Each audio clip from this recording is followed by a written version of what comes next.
അത് ഞാനിപ്പോൾ ഒരു കഥയാണ് പറയാൻ അത് അച്ഛക്ക് പറഞ്ഞ കഥ. ഒരുപാട് ആൾക്കാർക്ക് ചിലപ്പോൾ അറിയും. എനിക്ക് എൻ്റെ അച്ഛൻ പറഞ്ഞിട്ടുണ്ട്, പാട്ടിലും കേട്ടു. ആ പാട്ടിൻ്റെ പേര് ചോറ്റാനിക്കരയമ്മി ജഗദംബികേ എന്നാണ് ആ പാട്ടിൻ്റെ പേര്. നിങ്ങൾക്ക് ഇഷ്ടമായി ചെറിയ തെറ്റുണ്ടെങ്കിൽ പറഞ്ഞു തന്നാൽ മതിട്ടാ.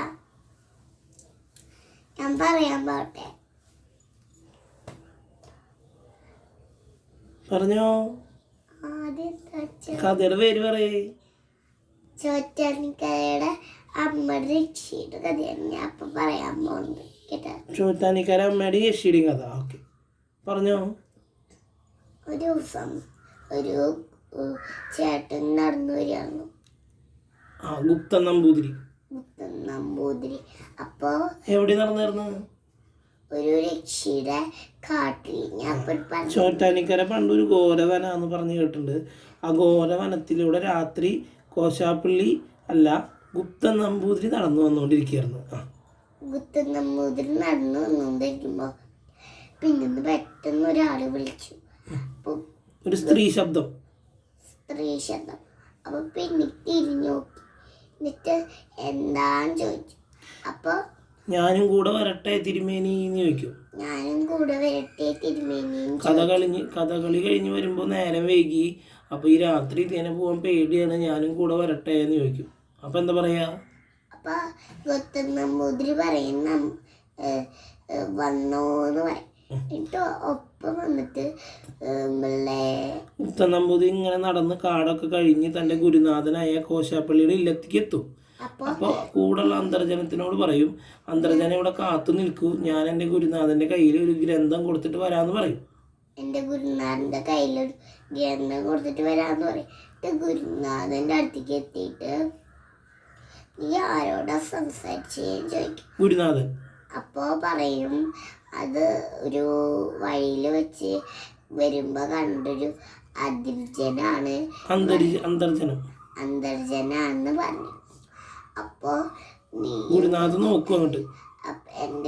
ഗുരുനാഥ അങ്ങോട്ട് നോക്കും ആദ്യം. ഗുരുനാഥ ആദ്യം അങ്ങോട്ട് നോക്കും. ഗുരുനാഥ അങ്ങോട്ട് നോക്കും.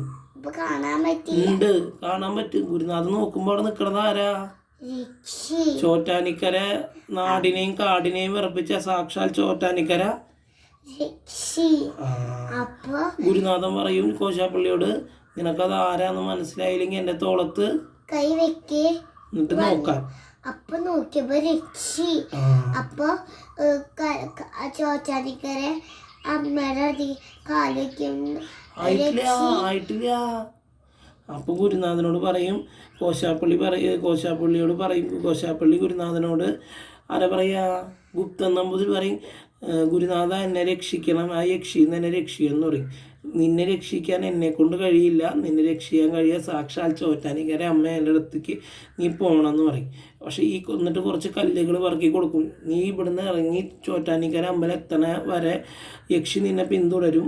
ആ യക്ഷി നിന്റെ അടുത്ത് എത്തുമ്പോൾ ഈ കല്ലുകൾ എറിയണമെന്ന് പറയും. അങ്ങനെ ഓരോ പ്രാവശ്യം യക്ഷി എത്തുമ്പോഴും കല്ലുകൾ ഇങ്ങനെ എറിഞ്ഞുകൊണ്ടിരിക്കും. അങ്ങനെ അവസാനത്തെ കല്ല് അത് എറിഞ്ഞിട്ട് കാലിങ്ങനെ വെക്കാൻ നോക്കും. ചോറ്റാനിക്കര അമ്പലത്തിന്റെ ഉള്ളിലേക്ക് ഒരു കാല് വെക്കും. രണ്ടാമത്തെ കാല് വെക്കുമ്പോ രണ്ടാമത്തെ കാല് വെക്കുമ്പോഴേക്കും ഒന്നാമത്തെ ആളോട് പൊടിച്ചു. ആര്? രക്ഷി. അപ്പോ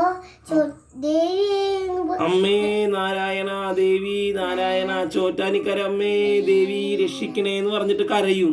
അപ്പൊ എന്തുണ്ടാവുക? ചോറ്റാനിക്കര അമ്മ മണ്ണൊക്കെ അടിച്ചിട്ട് ഇറങ്ങി വന്നിട്ട് ഏത് സ്വരൂപത്തില്? ഭദ്രകാളി സ്വരൂപത്തില് ഇറങ്ങി വന്നിട്ട് കൈത്തങ്ങടെ രക്ഷയെ അടുത്തിട്ട് എന്തുകൊണ്ട് വെട്ടുക? വാളുകൊണ്ട് വെട്ടിയിട്ട് വെള്ളത്തിൽ കഴുകും. അമ്പലക്കുളത്തില് കഴുകും. ആ കുളത്തില് കൊറേ വർഷം കുളം. ഞങ്ങള് ശബരിമലയ്ക്ക് പോകുമ്പോ ആ വഴിയില് ഞങ്ങള് പോവാ.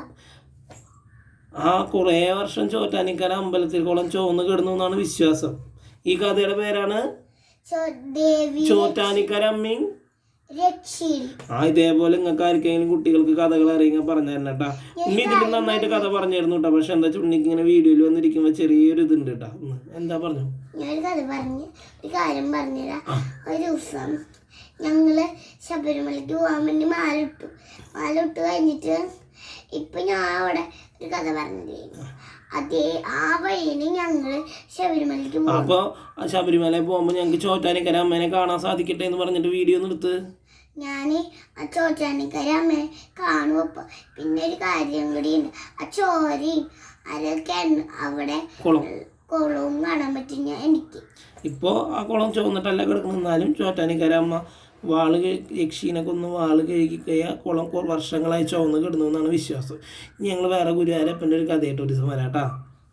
സ്വാമി ശരണം.